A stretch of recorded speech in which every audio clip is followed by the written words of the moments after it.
আম্মুকে নিয়ে আর কি আমি হিজাজের পরিকল্পনা ওমরাতে এসেছি।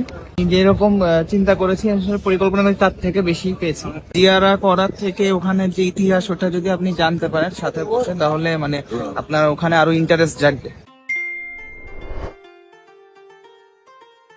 আমি এস.এম. শাহরিয়ার রহমান। আমি বর্তমানে বাংলাদেশ নৌবাহিনীতে কর্মরত আছি। আমার আম্মুকে নিয়ে আর কি আমি হিজাজের পরিকল্পনা ওমরাতে এসেছি। তো আমার বাসা হচ্ছে চট্টগ্রাম, ঢাকাতে আমি বড় হয়েছি। হ্যাঁ, আমি যেরকম চিন্তা করেছি আসলে পরিকল্পনা আমি তার থেকে বেশি পেয়েছি, সেটা সত্যি। কারণ আমি অনেক ডিফিকাল্টির মধ্যে দিয়ে আসছি আসলে। তো সেখানেও হিজাজের বাংলাদেশে যারা কোঅর্ডিনেটর ছিল প্লাস মানে ওরা অনেক হেল্প করছে আমাকে। কারণ আমার জন্য অনেক কিছু অ্যাডজাস্ট করে আসতে হয়েছে। উনি সব দিক দিয়েই সবসময় আমাকে হেল্প করে নিয়ে আসছে। উনি অনেক আলহামদুলিল্লাহ অনেক খুশি।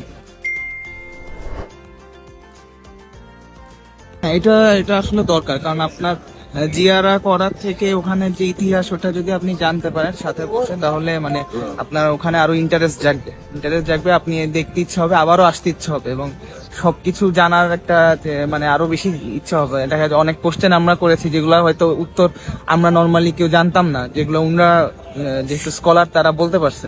তো এটা আসলে খুবই ভালো একটা সিস্টেম। আমি মক্কাতেও অনেক কাছেই ছিলাম। আমার আম্মু তো আমাকে হুইলচেয়ারতে মুভ করতে হয়েছে। আমার খুবই কাছে ছিলাম বলতে গেলে এখানে। আর এদিকে মদিনাতে এসেও আমাকে খুব একটা কষ্ট হয়নি, কাছে হয়েছে।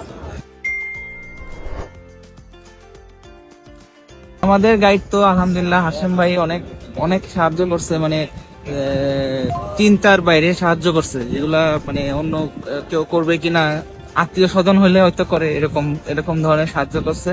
তো এই তো এর থেকে বেশি কিছু বলার নেই। মানে আত্মীয় স্বজনের থেকেও বেশি আমার আম্মুকে তো মানে মা হিসাবেই নিয়ে নিছে।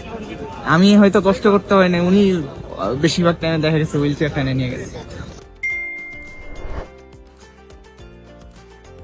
পরামর্শ বলবো না, বলবো যে এটা কন্টিনিউ রাখতে। কারণ আমি যেহেতু আসার আগে কয়েক জায়গায় কন্ট্যাক্ট করছি, তো সব জায়গাতেই একটু ধাক্কা বা কথাবার্তা একটু ব্যবহারে আমি পছন্দ না হয়ে শেষ পর্যন্ত নিজেদের আসছি। সবার সাথেই যার সাথে কথা বলছি সবার সাথে আলহামদুলিল্লাহ ভালো। তো এই জিনিসটা ধরে রাখতে হবে। এই জিনিসটা ইনশাল্লাহ আমি দোয়া করি অবশ্যই আপনারা হবেন অনেক বড় কিছু কোম্পানি বা বড় একটা এজেন্ট হবেন, ট্রাভেল হবে। তো আপনারা এটা ধরে রাখবেন, এটা ছাড়বেন না, যাতে মানে সবাইকে সমান ইয়েকে করে সমানভাবে ব্যবহার করে, এই ব্যবহারটা ধরে রেখে যাতে এটা কন্টিনিউ করতে পারেন, এই দোয়া করতেছি।